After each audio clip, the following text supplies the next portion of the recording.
Naibigay na ba talaga natin ang ating buhay sa Panginoon? Ito po, simpleng tanong na nangangailangan po mga kapatid ng totoong kasagutan. Kung tatanungin po natin ang ating mga sarili ngayon, talaga bang ibinigay ko na ang buhay ko sa Panginoon? Alam niyo po, may mga Kristiyano po sa ating pong panahon na may anyo. Sabi ka, may anyo ng kabanalan. Makikita mo ito mga kapatid sa ating panahon, they are worshiping the Lord. Makikita niyo sila external, makikita niyo sila minsan pag titingnan mo ng mata sa mata, mas matindi pa sila mag-worship sa mga matatagal ng mga Kristiyano. Subalit mga kapatid, alam kasi ng Diyos kung ano po ang nasa puso. Naunawaan po natin mga kapatid, iginagalang nila, sinasamba nila sa pamamagitan ng kanilang mga labi. Ngunit ang puso ay malayo sa Diyos. Mga kapatid, gusto ko po maintindihan at mapaunawa sa inyo. Kung mag-worship po tayo ngayon sa ating Panginoon, gaano po kaya tayo nakatitiyak na ang ating puso ay malapit sa Diyos? Ito pong conforming to the church, sila po, kuminsan magagaling silang umawit sa Panginoon. Pero pagkatapos umawit sa Panginoon, umaawit sa sanlibutan. Nagbibihis Kristiyano.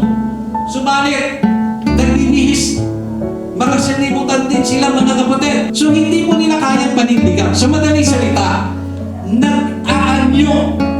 Sabi ng Biblia, may anyo sila na pagiging makadiyos, ngunit tinanggihan ang kapangyarihan nito. Hindi mo makita sa buhay ng isang tao ang kapangyarihan ng Diyos na binago siya sapagkat siya po ay nagko-conform lamang, nakikiayon lamang. Mga kapatid, hindi po hinahanap ng Diyos sa atin na mag-conform lang tayo.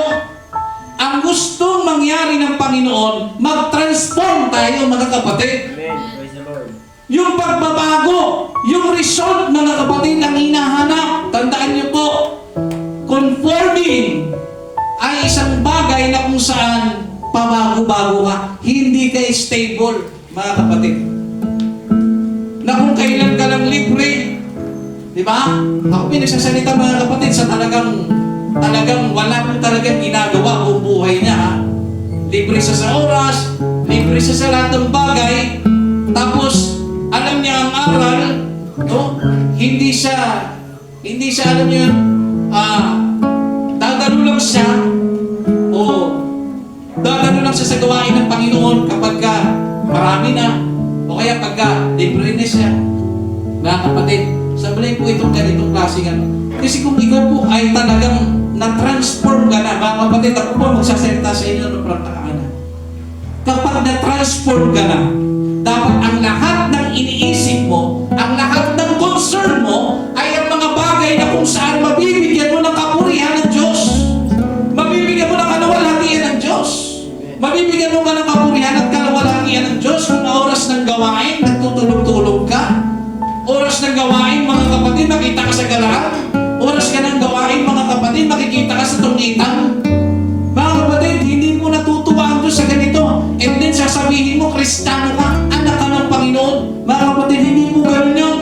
Kailangan po natin magising sa isang katotohanan. Hindi po hinahanap yung nagko-conform lang. Hindi po tunay na Kristiyano yung nagko-conform ka lang. Nakikigaya ka lang sa kung ano ang meron sa gawain ng Panginoon. Ang legit at ang hinahanap po mga kapatid ay yung taong nag-transform sa tulong ng Diyos. Kailangan po na-transform ka, kapatid. Hindi ba't lagi natin pinipili ang comfort? Comfort ng katawan po natin, mga kapatid. Kasi ang gusto ng katawan natin, papalayo po yan sa Diyos. Tamad po manalangin ang ating laman. Tamad pong dumalo ang ating laman. Tamad pong magbasa ng Biblia ang ating laman. Tamad magpuri ang ating laman.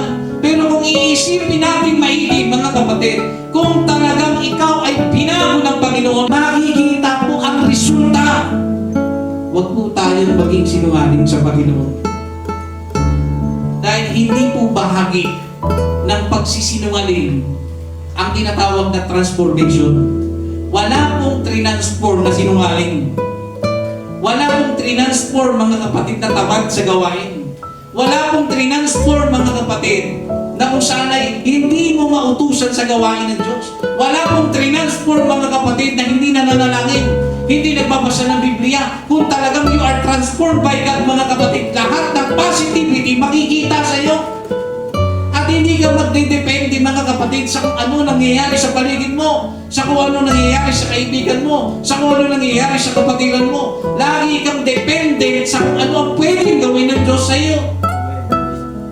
Sa usapang mercies of God, mga kapatid, dapat dyan natin lalong maisip na yung mercies of God, yung mga awa ng Diyos, yan dapat ang magtulak sa atin na lalong maglingkod sa Panginoon. Sa kabila ng marami tayong pagkukulang sa Panginoon, sa kabila ng mga ginagawa nating kamalian sa buhay at kasalanan ipinamumuhay, ang mercy ng Diyos ay nananatiling ibinibigay po sa atin. Yung mercies dapat mga kapatid ang magtulak sa atin. Na sa kabila ng kakulangan ko, ito bang awa ng Diyos na nare-receive ko? Deserve ba ng awa na ito na ang Diyos ay talikuran ko? Deserve ba ng awang nare-receive ko na huwag magseryoso sa paglilingkod sa Diyos? Deserve ba ng Diyos na nung ako'y kanyang bigyan ng awa na ganito lang ang aking ginagawang paglilingkod? Hindi deserve yun ng Diyos. Pero ang Diyos ay nagpapahinuhod, nagbibigay ng pagkakataon sa atin na isang araw magising ka, isang araw makita mo ang iyong sarili kung gaano ka pinagtsatsagaan ng Panginoon. Ang tunay na nagsisi, may transformation. At ang pagsisisi ay hindi po niyan batayan ang maraming pagluha. Kahit umiyak ka ng umiyak, kung wala kang balang magbago, there's no transformation na magaganap mga kapatid. Kahit ilang beses ka dyan magngangawa, kakaiyak, kakataas ng kamay, hanggang ayaw mong baguhin ang sarili mo mga kapatid. Walang transformation na magaganap niyan. Alalahanin po natin yan. Haing buhay, banal at kaaya-aya sa Diyos. Kaya kung mag-worship tayo sa altar call, mga kapatid, narito po ako, Panginoon. Narinig ko ang mensahe ninyo. Narinig ko po na may bahagi doon na hindi lang ako conforming to the world. Conforming to the church din pala po ako, Panginoon. Nakiki-prayer lang pala ako. Nakiki-worship lang pala ako.